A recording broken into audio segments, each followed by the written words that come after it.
လေယူတုံတုံတွေကုန်မှာဝါရွှေပတောက်တွေဖူးပွင့်လို့ဝေအတားတန်ခုရောက်လာအောင်မမုံမြမပြည်သူတွေပျော်မြူးနေလေတောင်လေးလေးကတည်စကားမတွေကနာမှာအေးမြချင်းကိုယူဆောင်ထားရှင်တွေကအလွမ်းတွေကိုပတောက်ရနဲ့နေကိုစားအတားအိုးလေးတွေမှာတပြေခတ်တွေဝေ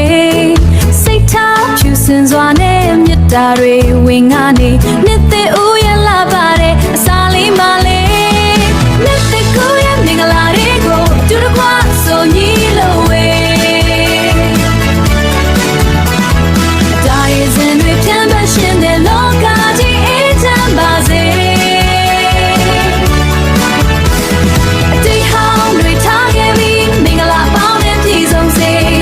ဒါဟာကျွန်ုပ်တို့ရဲ့နှစ်သက်ကိုရမင်္ဂလာ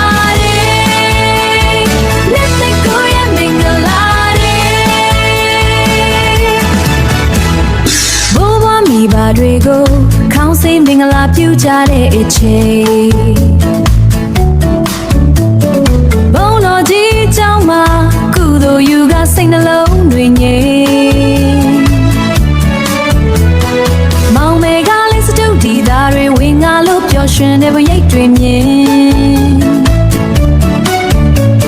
မနန္ဒထက်ကသချမ်းတန်တွေနဲ့ဒါတင်ချန်ဟာသက်